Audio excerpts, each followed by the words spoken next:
দেশব্যাপী ছোট মেলা থেকে দেশীয় উদ্যোক্তাদের বাছাই করে আগামীতে বাণিজ্য মেলার পরিসর আরও বড় করা হবে। সঙ্গে তরুণ মেধা ও উদ্ভাবন কাজে লাগানোর পাশাপাশি প্রবীণদের অভিজ্ঞতাকে কাজে লাগাতে হবে। সকালে আন্তর্জাতিক বাণিজ্য মেলার উদ্বোধন করে এসব কথা বলেন প্রধান উপদেষ্টা ডক্টর মোহাম্মদ ইউনূস।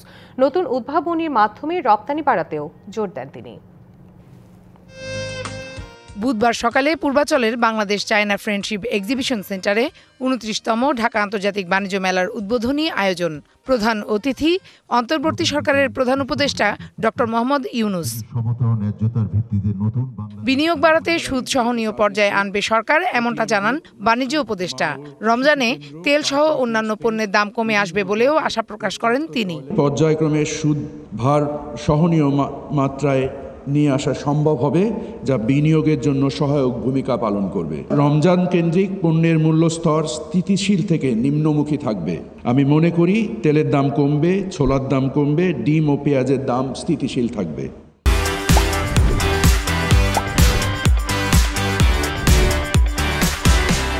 বক্তব্যে প্রধান উপদেষ্টা বাণিজ্য মেলার নানা দিক তুলে ধরেন। পণ্য সেবা সামগ্রীকে বহির্বিশ্বে রপ্তানির পথ সুগম করার লক্ষ্যে বাংলাদেশের তারুণ্যের শক্তিকে কাজে লাগিয়ে উদ্যোক্তা তৈরিতে জোর দেওয়ার পরামর্শ দেন প্রধান উপদেষ্টা। আন্তর্জাতিক তরুণরা দেখতে আসবে বাংলাদেশের তরুণরা কি করছে, বুদ্ধি নিতে আসবে, শিখতে আসবে, উৎসাহ নিতে আসবে, জয়েন্ট ভেঞ্চার করতে আসবে। আজকে যে ঘরে বসে করছে সেটা দেখা যাবে যে আন্তর্জাতিক ব্যবসাতে পরিণত হয়েছে। মেলাকে দেশব্যাপী ছড়িয়ে দিয়ে তরুণ উদ্যোক্তা খোঁজার পরামর্শ দেন তিনি। প্রয়োজনে খরচ বহন করবে সরকার। এই মেলার প্রস্তুতি সারা বছর ধরে চলবে। জেলায় জেলায়, উপজেলায় উপজেলায় বাছাই করা কে ফাইনাল মেলাতে জায়গা পাবে। প্রত্যেক উপজেলা থেকে ৩জন ৪জন যা আপনারা বিচার করেন আসবে, তাদের জায়গা পাবে। তাদের সমস্ত খরচ সরকার বহন করবে। এই মেলা একটা সুযোগ দেয় একজনেরটা দেখে আরেকজনের মাথায় সুরসুরি দেওয়া। এই সুযোগটা যেন আমরা গ্রহণ করতে পারি।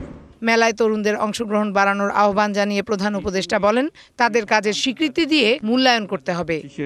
শুভ উদ্বোধন ঘোষণা করছি। Farhana Juthi, DBC news, Dhaka.